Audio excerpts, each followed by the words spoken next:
Pag lumabas siya, ay plansado ang damit. Mukhang mabango, ayos ang forma at gupit.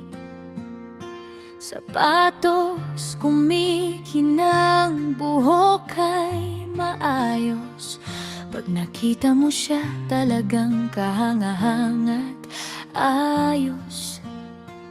Sa harap ng tao, napaka-presentable. Parang sa kalinisan ay sobrang responsable. Ngiti disente, kilos ay mahinahon. Akala mo sa bahay, lahat ay organisado roon. Pero teka lang, pagdating sa pintuan, ibang mukha na ang biglang matatanaw. Malinis sa katawan, pero dugyot sa bahay. Ang linis sa labas, pero loob ay sablay. Paglabas ay maayos, akala mo'y napakapanay. Pero sa kusina, parang walang naninirahan diyan. Malinis sa mata ng tao, ayos sa paramatis. Pero sa sariling bahay, kalatang siyang kapalit. Sa sala may damit, sa lamesa may kung ano-anong bagay. Nakakatawa minsan, malinis sa labas, pero sa loob sablay.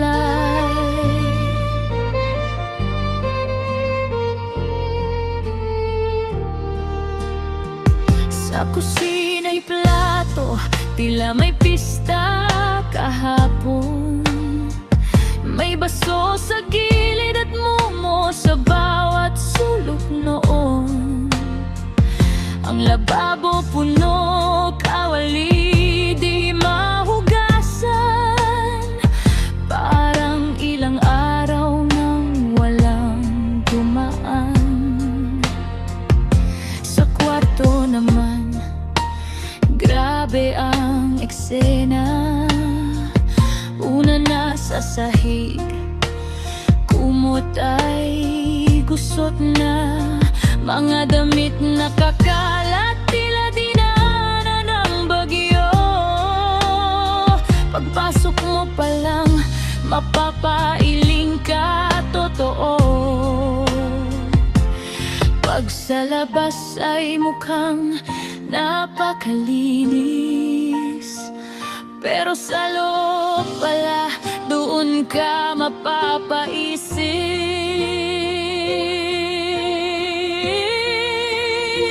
Malinis sa katawan, pero dugyot sa bahay. Ang linis sa labas, pero loob ay sablay. Paglabas ay maayos, akala mo'y napakapanay. Pero sa kusina, parang walang naninirahan diyan. Malinis sa mata ng tao, ayos ang forma at biris. Pero sa sariling bahay, kalatang siyang kapalit. Sa sala may damit, sa lamesa may kung ano-anong bagay. Nakakatawa minsan, malinis sa labas, pero sa loob sablay.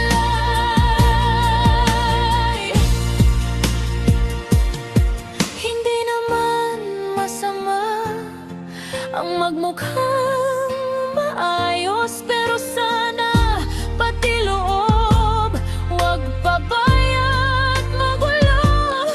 Hindi lang sa paningin ng ibang tao, kundi pati sa bahay, linis din ay totoo.